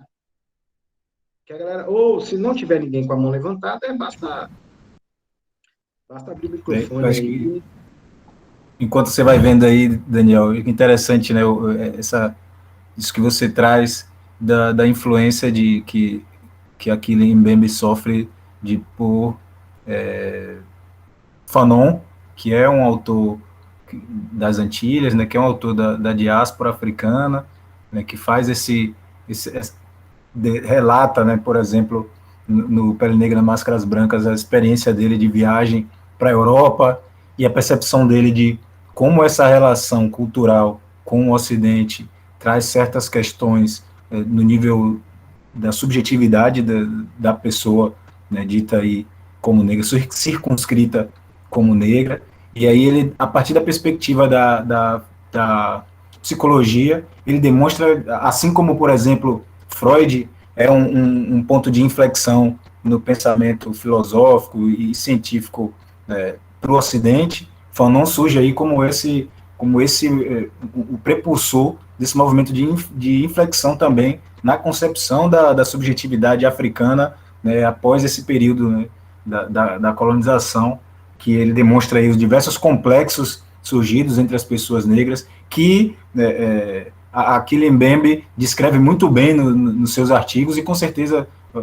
capítulo 2, né, Romero, que está o sexto, que ele vem descrevendo diversos efeitos concretos dessa noção de subjetividade, né, quais são os efeitos dessa noção de subjetividade, desses diversos complexos gerados pela convivência do povo africano numa concepção anti-africana, anti-negra, no sentido anticultural dessa outra população. Interessante você trazer isso, né, essa ideia de como isso se estabelece historicamente e como os autores tentam contornar essas problemáticas, né? Em Mbembe ele parte dessa perspectiva de, primeiro, se imiscuir dessa ideia de africana aí que ele chama de mítica, para tentar buscar novas interpretações do que vem a ser a África, partindo de autores diaspóricos e percebendo nesses autores diaspóricos a ancestralidade, inclusive nele mesmo, né, como sendo alguém do continente africano, mas que se percebe como subjetivamente, culturalmente distante daquilo que ele sabe e entende como africano. É importante você ter trazido isso. Só uma observação, Walter. Amanhã eu quero retomar isso que Walter falou do Fanon, e antes de Fanon, Walter, esse aqui, que eu diria que é o pai dos dois. Conhece, né? Aqui, ó, Walter. Sim, sim. Tá vendo aí? Pronto. Sim, sim. O Aimé Césaire. Eu queria amanhã retomar Aimé Césaire, Fanon, para uma concepção de África e pós em Mbembe. A forma como ele lê Césaire e Fanon, eu acho que dá uma digamos assim, dá uma outra perspectiva que é muito interessante na linha. Agora, algumas coisas que o Walter falou, a noção de identidade, a questão da psicanálise, psicologia, a subjetividade e uma concepção de racismo, né? Que eu acho fundamental dos dois. E os dois são... Sem dúvida. O César foi professor de Fanon. O que corresponderia ao ensino médio na Martinica, né? César foi professor de Fanon. Sim. Sim, Walter, pode falar. É interessante essa... dá para perceber muito bem quando ele faz as análises dele no texto, eu estou falando aqui de Fanon, que ele demonstra os limites da psicanálise, né, freudiana, e é algo que tem um filósofo afro-brasileiro, que fala muito bem sobre isso. Wallace Lopes é um autor também que é preciso, é um livro que tem que ter na biblioteca, sabe, de quem está buscando desenvolver isso. Wallace Lopes, o livro dele é O Trauma do Tronco, é um livro muito curto, é resultado da tese de doutorado dele, e ele vem falando sobre essa questão da racialização cultural, né, o que ele chama de raciototalitarismo. A contemporaneidade, a sociedade moderna foi constituída de tal forma que fica difícil, é impossível, até uma pessoa como Achille Mbembe, por exemplo, ele se vê impossibilitado de lidar com a realidade fora de uma noção de raça. A gente está constituído numa noção de humanidade de tal forma que essa concepção social de raça, que é pseudocientífica, não existe essa noção de raça, é algo criado pelo Ocidente, e aí a gente, mesmo o próprio Achille, que se vê numa posição, que se posiciona ativamente, né, avidamente, a sair dessa perspectiva, ele se vê impossibilitado pela própria constituição cultural do Ocidente de tratar os indivíduos a partir da noção de raça. Ele aponta, inclusive, é interessante isso, né, nos textos dele, ele aponta os diversos problemas de se partir dessa concepção. É interessante esse nexo aí que você vai fazer. Tô falando aí, ó, olha aí, olha isso aí. É isso aí, ó. Dá para ver aí, Walter? Sim, dá para ver, o fardo da raça. É bem isso, né, que você vê, essa noção de raça aqui, ó, porque é interessante, né, que surge a partir do século XVII, XVIII, principalmente a partir do século XVIII em diante, a gente encontra isso antes, é claro, mas essa concepção científica, né, antes disso é religiosa, né, e aí você vê interessante como o Daniel demonstra que o Mbembe sentia na pele os efeitos do cristianismo sobre a subjetividade africana, e aí de tal forma que ele sentia aversão à noção de Deus. Claro, ele estava diante de uma única versão do que é um Deus, e ele via uma diferença, ele sentia subjetivamente um distanciamento dessa noção divina, e aí quando ele parte para um autor diaspórico, que está tratando de uma nova interpretação sobre a noção de cristianismo, que é uma interpretação que é diferente da feita, porque precisa a gente lembrar, tem um autor chamado Mogobe Ramose, um sul-africano, que ele cita muito bem que um dos pilares que sustentou o racismo e a colonização do continente africano e da América em geral foi a religião cristã. O cristianismo foi um dos pilares. E aí você vê um autor africano, diaspórico, parte de uma interpretação diaspórica do cristianismo, ou seja, não é algo típico do cristianismo, é uma escola de pensamento. Como eu falei aqui, eles fazem parte dessa escola de pensamento que entende a religião como uma base, né, que é fundamental para entender a realidade, mas que tentam ainda assim se contrapor ao discurso colonial, se contrapor a esse discurso de subalternização do outro, de alterização da humanidade, mas que mesmo aí ele percebe que essa construção de raça típica do Ocidente, que não existe em nenhum lugar na história humana, e lugar, eu estou falando num lugar temporal mesmo, da história humana, uma divisão de raças. Essa noção de raça, ela é típica e exclusiva do Ocidente. Essa reprodução que a gente vê sendo feita parte dessa noção ocidental de raça, né? Raça, ainda que seja uma ideia importantíssima na ciência, para diferenciar que é a taxonomia, né, a área da ciência chamada taxonomia, que permite com que a gente diferencie os seres, classifique os seres, espécie, gênero, e a gente tem a nossa raça, que é a raça humana. Esse termo raça científico foi inflado para uma outra área, fora do ambiente científico, e aí a gente tem aí uma noção pseudocientífica, não científica, não é nem usar pseudo, não científica de raça, para separar os seres humanos que são de uma única e exclusiva raça, né, para dizer que entre os seres humanos existem raças distintas, e aí trazendo essa falsa noção, a falsa implicação do darwinismo, que é uma implicação científica séria, que não tem nada a ver com essa construção, que é o que a gente conhece como darwinismo social, infelizmente, inclusive, proliferada por familiares de Darwin. É interessante isso, que a Alemanha é uma das precursoras disso. Eu esqueci o nome dele agora, mas é o sobrinho de Darwin que expande essa noção do darwinismo social, essa ideia aí da seleção natural no ponto de vista social. É uma perspectiva que, por ser trazida por familiares, por intelectuais, a gente vê aí Hegel, Kant, Hume, uma série de outros autores respeitados no Ocidente, trazendo essas noções, seus próprios preconceitos, como ciência, como pensamento filosófico. Isso constituiu essa noção de tal forma que gera, por exemplo, esse fardo da raça aí, ou o trauma do tronco, ou o que Fanon descreve muito bem nas suas obras. Bom, massa. Ô, Romero, aqui eu acho que é padre ou pastor, né? O pastor Rony Denison. Ele fez a seguinte pergunta: gostaria que você falasse, Daniel, você quer matar o homem? Você quer matar o homem? O homem é padre, você quer matar o homem? Ele deve ter tido. Será que ele teve um infarto? Não.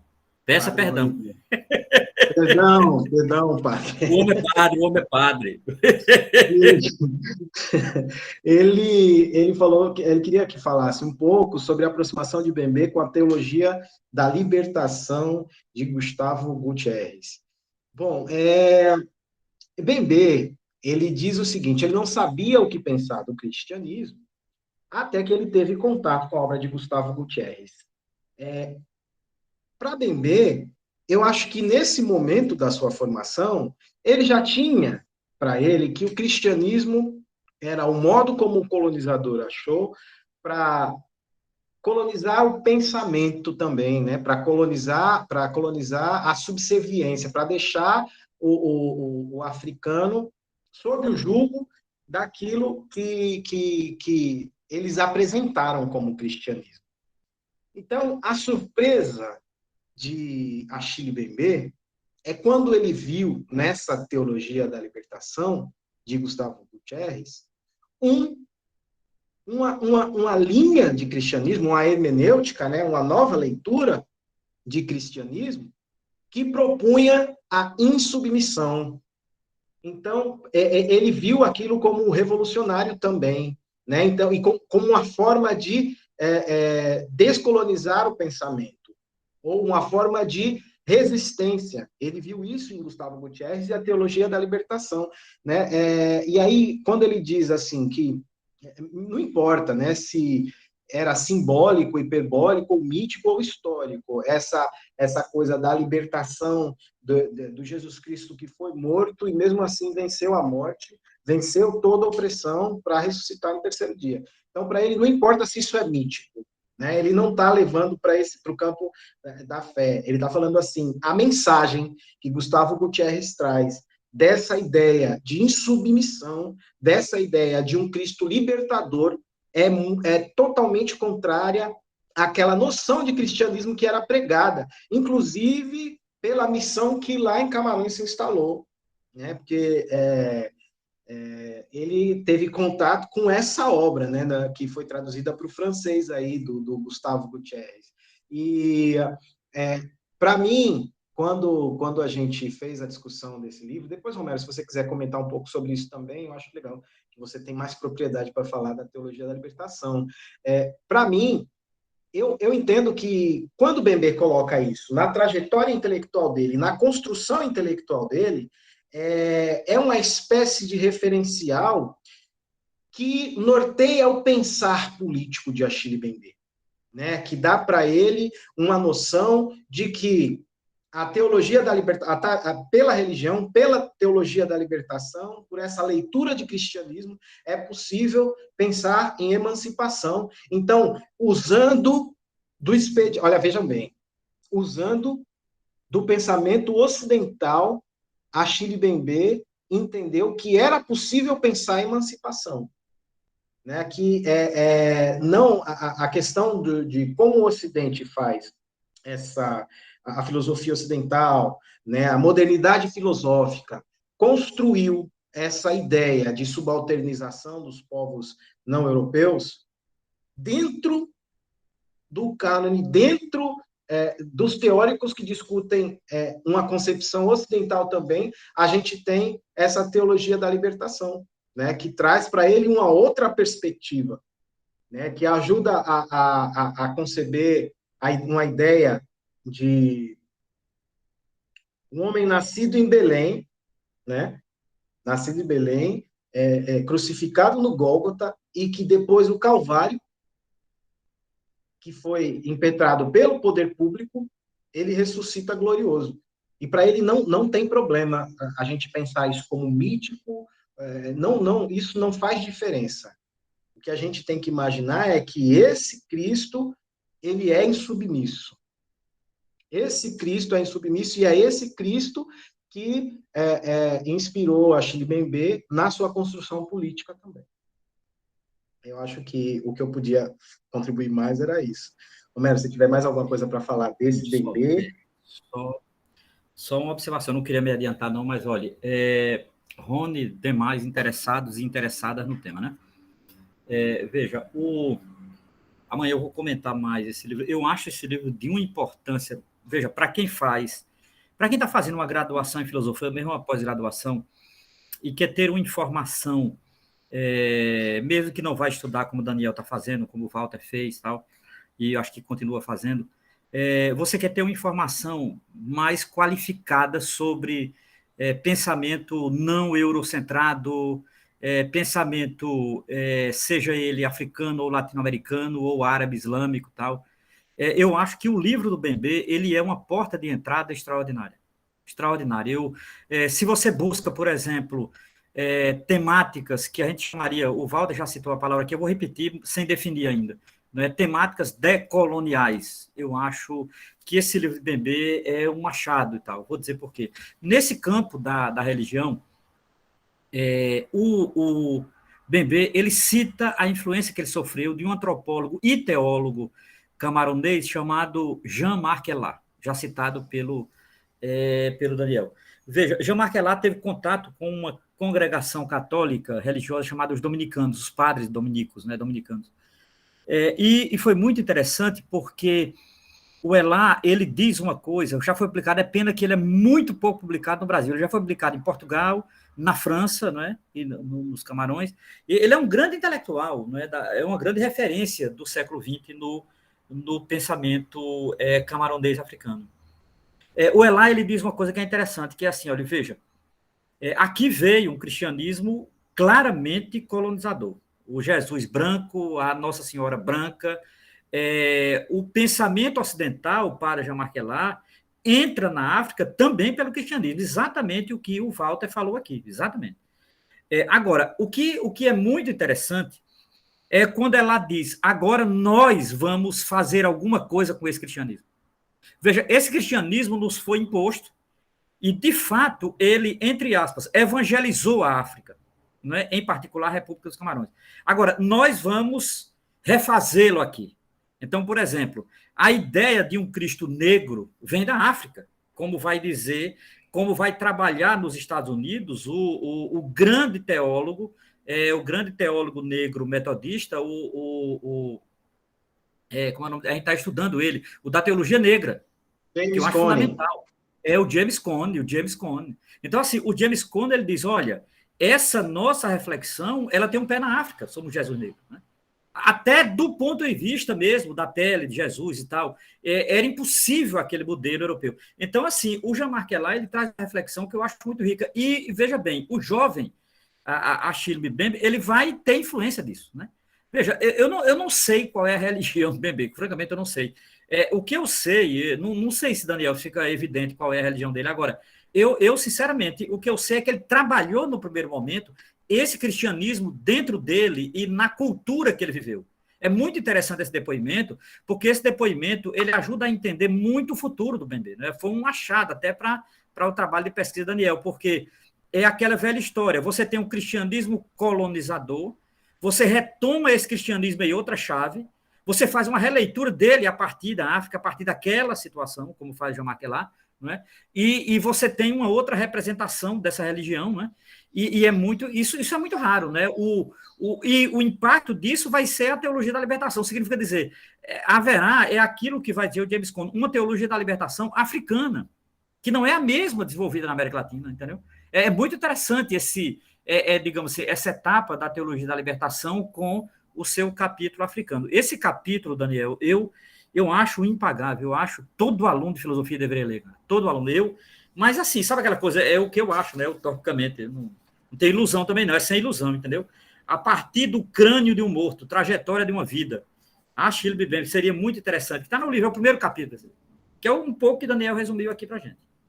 Bem, da minha parte é isso, Daniel, eu tô de boa, tá certo? Tranquilo. Alegoricamente, aí ele faz um movimento shakespeariano, né, de se voltar diante de um crânio e se perguntar sobre o ser, sobre si mesmo. E aí é interessante. Eu acho que a inspiração foi essa, você tem razão, é isso. Não, nitidamente, né? E ele traz isso para uma versão concreta de que a noção dele, né, desse ser, esse crânio não é qualquer crânio, né? Esse crânio é o ancestral dele, é alguém que está distante no tempo, é alguém que está distante na cultura, é alguém que está distante em diversas camadas da existência, e aí ele se volta para aqueles resquícios arqueológicos desse passado, que ele, ao mesmo tempo que é absolutamente distante, ele tem ali nas mãos, né, e constrói a partir dali, arqueologicamente, essa noção de subjetividade. Ele está diante ali de um crânio, né, ou seja, a razão, né, está localizada no cérebro, que está localizada no crânio, então ele está segurando ali, né, a razão, está diante da própria razão, uma razão ali desmembrada, desfacelada, né, fragmentada pelo colonialismo, mas que ainda assim, né, por ser ele, aquele crânio ali vivo, ele se permite não se estacionar naquela situação em que aquele crânio ali, que resultou aquele crânio estar diante dele, mas continuar como ser vivo, construindo, né, a partir disso. É interessante essa construção que Mbembe faz. Ô, Walter, Pronto, e eu acho... Perfeito. Análise muito boa. O que a gente percebe é que quando a Achille Mbembe fala é preciso voltar as costas à Europa, então é preciso dar as costas à Europa, né? Quando ele diz isso, ele fala que o que a gente vai discutir aqui na contemporaneidade, se a gente usar a chave do Ocidente para iniciar a discussão, não necessariamente isso é ocidental. Porque como a gente falou ontem, né, Walter, como você trouxe muito bem, a filosofia, toda a história do conhecimento humano, ela não começa numa Europa, ela não começa a partir de Descartes, lá, quando ele discute os pressupostos da razão. Né? Não, ela não começa com a modernidade filosófica, não começa com Aristóteles, não é ali que começa. Né? Então, voltar as costas para a Europa e olhar a Europa como a Europa de fato é, uma província do mundo.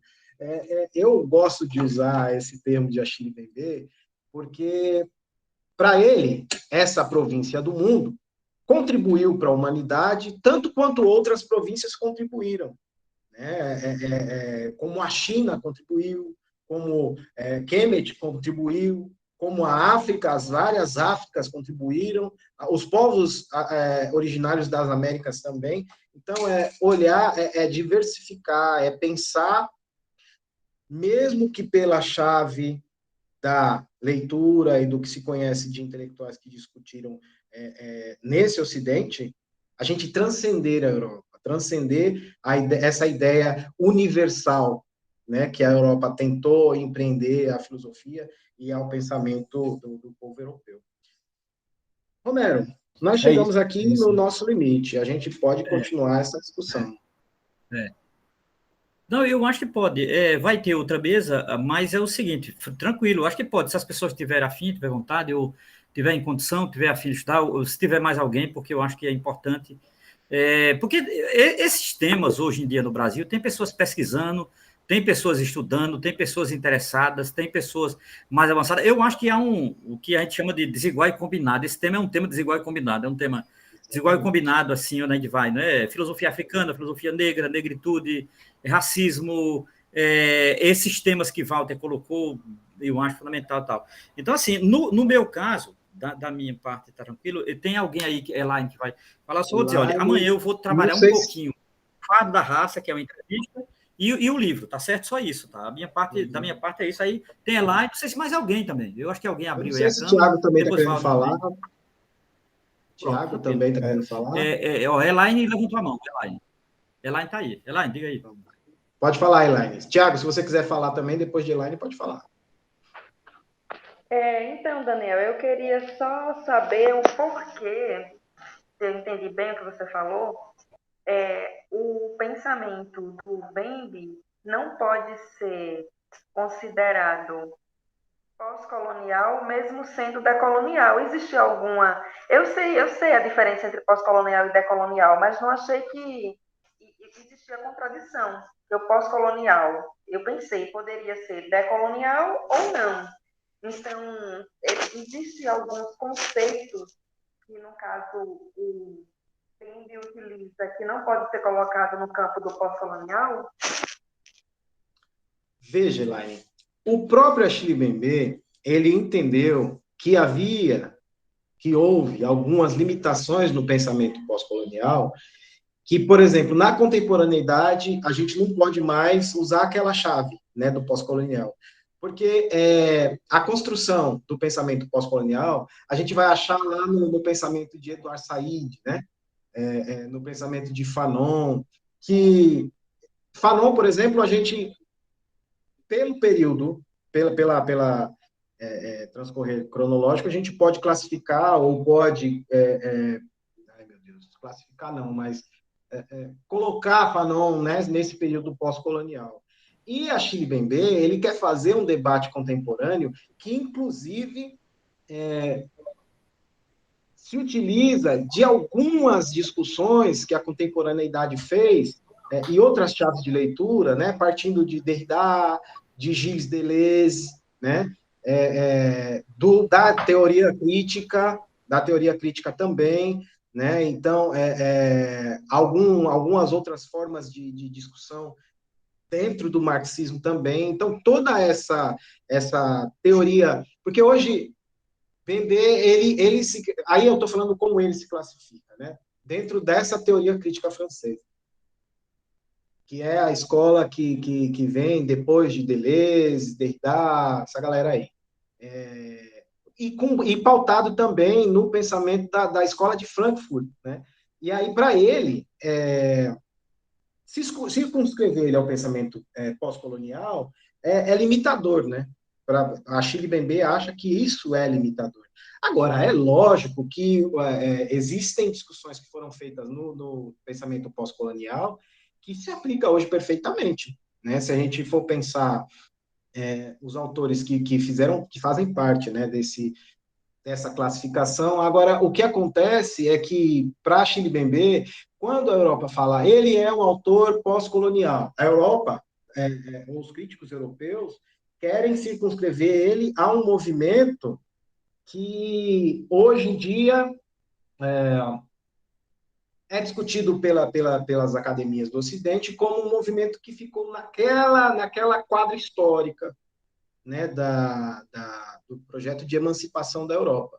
Agora, quando a gente fala do pensamento decolonial, o pensamento decolonial é contemporâneo por excelência, né? O pensamento decolonial está sendo desenvolvido. O pensamento colonial, ele é discutido na África, ele é discutido na América Latina, ele é discutido... eu acho que aquela obra organizada por Boaventura é um referencial fudido para a gente tentar entender o pensamento decolonial, né? As epistemologias do Sul. Traz artigos de Mogobe Ramose, traz artigos de Aníbal Quijano, traz artigos de Henrique Dussel, a crítica que Dussel faz, a ideia de razão, né? A ideia de razão empreendida desde Descartes, né? Ele faz essa crítica também. Então, o pensamento decolonial, ele tem uma construção muito contemporânea. E ele traz aspectos dessa discussão política que o pós-colonial não trazia ainda, né? Então, eu acho que é mais isso do que não concordar, entendeu?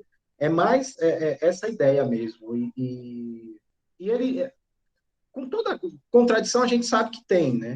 E é bom que tenha contradições. Quem pensa dialeticamente, contradição existe lá no pensamento pós-colonial, contradição existe no pensamento decolonial, e isso é bom que tenha. E a ideia de Bembe é não ser circunscrito a um tipo de pensamento. Ele fala que isso aí é mais uma classificação dada pela Europa ao intelectual que ele é, e ele não quer ser circunscrito a essa escola, né? É mais ou menos isso. Não sei se eu respondi. Daniel, licença Ah, antes, pessoal. respondeu sim, Daniel. Obrigada. Pode ficar à vontade aí um pouco mais. A próxima mesa é a minha, vai ser aqui nessa sala mesmo. E aí, como eu cheguei um pouco. Só Pronto, um a próxima parênteses, mesa é Daniel, sua. é nessa aqui, é nessa, Isso, aqui onde essa você mesma está, né? sala aqui. A gente vai continuar. Se Tranquilo. vocês quiserem, a gente É pode o dar um mesmo tempo. link, né? Isso, pega a sua água aí, se hidrate, Diga o nome aí, homem. Sugira aí, motive aí, diga o nome aí. pega seu snack, né? E aí a gente começa. Mas se vocês quiserem, podem continuar mais, sei lá, dar mais uns 30 Não, minutos, a continuar a gente. discussão. Eu acho que a gente pode parar por aqui, porque se assim você está nesse link, amanhã a gente continua a discussão. E a galera que Tranquilo. está aqui, faça então o anúncio da sua aula e, pessoal, aí a gente continua amanhã. Certo, Romero? Tudo bem, sem problema. Mais uma vez, obrigado, né? Parabéns, né, a vocês, parabéns à comissão organizadora. Walter, só uma questão técnica. Eu Fique à posso vontade. parar a gravação e você parte daqui para fazer outra gravação? Você vai Só ter para a que gente me lembrar. colocar como host, então. Agora, Então, só que aí a gravação vai ficar comigo, né? Você pode, não sei se você tem alguma outra, se você vai estar em alguma outra mesa, mas, que entendi, não, você eu quer só parar de queria gravar e parar a gravar gravação. novamente. Isso, Sem parar e problema, depois começar, né? Tá tudo bem, certo. sem problema. Deixa eu parar aqui. Deixa eu preparar aqui, que eu estou fazendo também um arquivo